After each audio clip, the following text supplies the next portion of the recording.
Carissa Deborah. Belakangan ini dia memang lagi ramai banget kan di FYP TikTok. Banyak orang-orang yang ngeklaim dia sebagai NPD, narcissistic bla bla bla disorder. Aku nggak tahu deh, pokoknya mungkin anak psikolog ngerti ya sama istilah ini. Ini pertama kalinya aku membahas orang yang lagi viral di sosial media, dan salah satunya itu platform TikTok. Kenapa aku pengen membahas dia? Karena ini benar-benar poinnya sangat menarik banget, guys. Buat teman-teman yang nggak tahu siapa sih Carissa Deborah itu, dia adalah seorang TikTokers yang cantik, imut, dan senyumnya manis banget. Aku suka ngeliat dia. Aku nggak tahu ya, mungkin karena dia beneran polos atau memang dia orangnya bagaimana, sampai apapun yang dia ucapkan di sosial media itu rame banget dan menimbulkan pro dan kontra. Hey guys, welcome back to my channel. Balik lagi di segmen Random Talk. Oke, pembahasannya ini sangat seru banget. Aku tuh penasaran deh kenapa sih dia tuh dicap sebagai NPD, bla bla bla disorder. Aku nggak tahu lah, pokoknya nanti search aja ya kalian di Google. Kenapa sih dia itu bisa ramai banget, padahal kesannya tuh kontennya nyeleneh, tapi bener-bener menimbulkan trigger banyak orang. Di sini aku pengen bahas dulu kronologinya, kenapa dia itu bisa viral. Jadi kalau nggak salah tahun 2021, dia tuh pernah unggah di TikTok video kriteria jodoh. Jadi ada yang nanya, oke, tipe cowoknya apa? Dia bilang kayak yang ganteng, yang kaya, yang tajir, sama aja ya. Yang pintar, yang tidak merokok, tidak bertato, terus tinggi, ya gitulah kalau nggak salah nih videonya. Tipe cowoknya seperti apa? Oke, good question. Jadi yang pertama yang pasti itu harus seiman.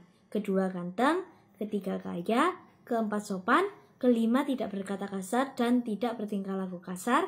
Yang lainnya sih tinggal ngikuti ya, kayak tinggi, bisa masak, bisa main musik, tidak merokok, tidak mabuk-mabukan, dan juga tidak bertato, lalu rajin, tidak malas, dan juga setia. Oke? Nah, udah lihat kan teman-teman, gimana menurut kamu?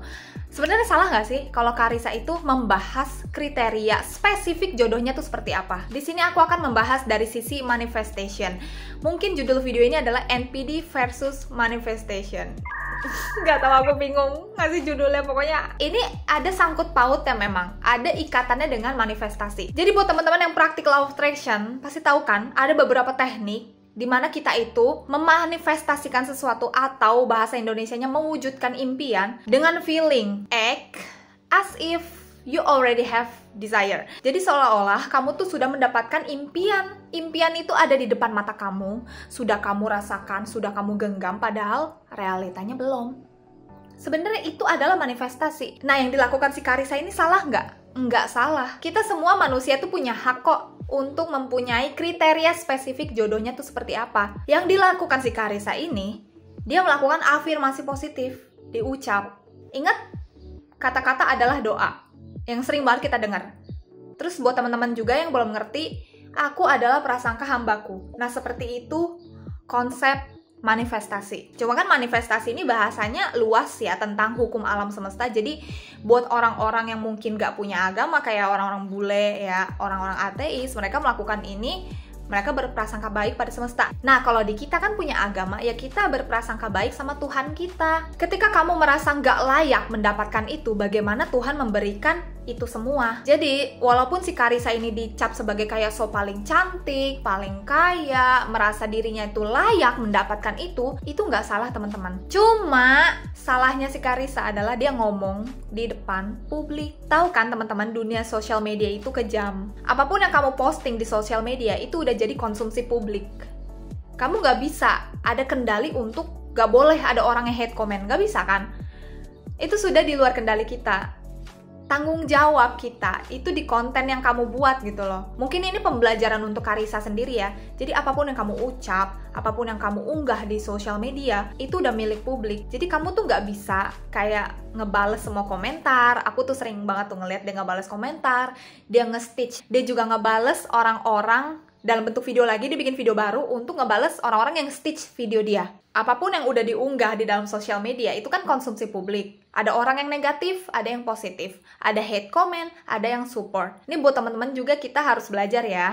Apapun yang kamu unggah di sosial media, itu udah bukan hak milik kamu sendiri. Ini ada sangkut pautnya dengan hukum alam semesta yang bernama law of polarity. Jadi kayak hukum polaritas, hukum keterbalikan, ada kayak panas, dingin, ada positif, ada negatif. Nah, contoh di kehidupan nyata dalam hukum alam ini, itu orang jahat dan orang baik. Mereka ada yang pro dan kontra. dengan opini kamu sendiri. Dan lucunya waktu dia unggah spesifik kriteria jodohnya, ada yang stitch kayak gini, yang bisa membelah lautan, yang bisa terbang, yang bisa membangkitkan orang mati. Itu lucu sih, kayak ya mungkin ada yang bercanda, tapi ada juga yang anggap serius. Jadi kalau dari sisi ilmu manifestasi ya, kalau teman-teman belum mengerti, aku praktik juga manifestasi ini memang sebenarnya penting banget teman-teman. Jadi apapun yang kamu rasakan, yang kamu pikirkan, itu kan menjadikan realita di hidup kamu. Daripada kamu ngomongnya yang jahat-jahat, ngomong yang negatif, mending ngomong yang baik-baik aja. Masalah itu bakal kejadian atau enggak, itu adalah rahasia Tuhan. Kita sebagai manusia gak bisa menebak kapan sih takdirnya itu akan terjadi. Kapan ya Tuhan memberikan jodoh ke aku di usia berapa? Itu kan semua takdir. Daripada kamu pesimis, merasa nggak pantas, bagaimana Tuhan memberikan itu semua kalau kamu tuh merasa nggak layak? Bagaimana Tuhan mau memberikan itu semua kalau hambanya itu merasa tidak layak? Daripada kamu ngomong negatif, merasa pesimis, mending optimis aja dulu gitu. Iya nggak sih? Maksudnya ini tuh video ini untuk semangatin teman-teman ya, jangan pernah takut bermimpi besar. Ini adalah contoh afirmasi positif yang sebenarnya tuh Karissa udah benar sih lakukannya, tapi harusnya nggak usah diunggah di sosial media, mending di keep sendiri. Kayak contoh nih, aku di depan kaca, kita memulai kegiatan di pagi hari, gitu kan. Sambil make upan, sambil skincare deh kamu. Kamu ngomong, katakan keluar, jangan di dalam hati. Thank you God, thank you universe, atau apa sebutan Tuhan kamu. I'm so happy and grateful right now. My life is happier. I feel so relaxed. I living in my dream life right now. I am healthy. I am powerful and there's nothing to worry. I'm beautiful, I'm rich, I am powerful, I have a lot of money, I am abundance. Thank you for everything. Thank you for my health. Terima kasih atas kesehatan aku, terima kasih atas teman-teman yang selalu suportif, terima kasih uang selalu datang ke dalam hidupku dengan mudahnya. Ini kamu rasakan tumbuh dengan kebahagiaan, tumbuh rasa percaya diri. Nah, memang sebenarnya kalau kita manifest sesuatu, kita harus pede, teman-teman. Kalau kamu ada keraguan sedikit, itu akan jadi bentrok, mental konflik, dan kamu akhirnya nggak dapet apa yang kamu ucapkan, itu mungkin nggak akan kejadian karena kamu merasa ragu. Agak bingung sih memang menjelaskan ini. Sebenarnya Karissa itu nggak salah, guys. Cuma salahnya dia itu oversharing. Dia share semuanya di sosial media. Nah, ingat gak video aku sebelumnya tentang oversharing? Kita nggak boleh oversharing sama siapapun. Jangan pernah oversharing, teman-teman. Mending kayak keep aja sendiri. Validasi untuk diri sendiri, bukan haus akan validasi ke semua orang. Kalau memang kamu percaya layak mendapatkan princess atau prince charming, jodoh terbaik, hal yang kamu lakukan yaitu memantaskan diri dan kamu jadi orang yang seperti itu juga. Gitu loh. Jadi teman-teman gak salah ya kamu punya mimpi besar, mungkin itu terdengar impossible. Kenapa aku bilang kamu tuh jangan oversharing? Kenapa gak boleh nge-share ke semua orang tentang mimpi kamu? Karena orang bakal nganggep remeh. Orang bakal menganggap kamu gila. Kayak impossible, gak usah kebanyakan halu. Udah yang pasti-pasti aja hidup mah, gak usah kebanyakan minta, gak usah serakah. Kan biasanya orang pada umumnya gitu. Kenapa mereka ngomong kayak gitu? Karena mereka tidak percaya, mereka tidak mendapatkan visualisasinya di kepala. Mereka tidak ada gambaran kalau, oh aku ini layak apa enggak ya mendapatkan itu. Nah, jadi sebenarnya si Karissa ini bagus. Dia tuh kayak pede, dia tuh merasa layak dan dia berprasangka baik gitu loh untuk kehidupan impian dia. Cuma salahnya memang dia oversharing. Nah, pembelajaran juga mungkin siapa tahu Karissa nonton video ini pembelajaran untuk kamu. Kamu boleh punya mimpi yang besar. Gak ada batasan untuk kita sebagai umat manusia meminta sama yang di atas. Yang di atas selalu ngedengerin doa kita. We never know. Keajaiban, kuasa dari Tuhan gak bisa ditebak pakai logika kan? Iya nggak teman-teman? Misal kamu mendapatkan sesuatu keajaiban, mungkin beberapa dari teman-teman udah ngerasain keajaiban dan kamu jadi kayak percaya kalau impossible menjadi possible. Everything is possible. Jadi kalau teman-teman udah pernah merasakan keajaiban, pasti ngelihat Karissa ngomong kayak gitu, kamu tuh biasa aja, karena ya tahu gitu loh, kalau kita semakin percaya diri, kita merasa layak mendapatkan itu, ya udah, harusnya cukup kamu dan Tuhan aja yang tahu mimpi besar kamu, kriteria jodoh kamu. Gak boleh orang tuh tahu, karena bikin kamu down, bikin kamu jadi kayak ragu, nganggap kamu gila. Itu narsis kepedean menurut aku boleh, asal jangan dikasih lihat ke orang gitu, ngerti nggak? Kamu cukup, gimana ya, bukan narsis juga sih bahasanya, aku juga bingung teman-teman. Kamu boleh merasa pede, ngerasa kayak, oh aku ini layak, bentar lagi uang 100 juta akan datang, aku bisa merasakan itu. Kamu boleh kayak gitu, tapi cukup kamu aja yang tahu. Sambil ngaca kek, sebelum tidur kek, atau sambil meditasi. Daripada kamu kayak ngomong ke semua orang. Ujungnya apa? Bertolak belakang pikirannya, karena mereka merasa itu mustahil.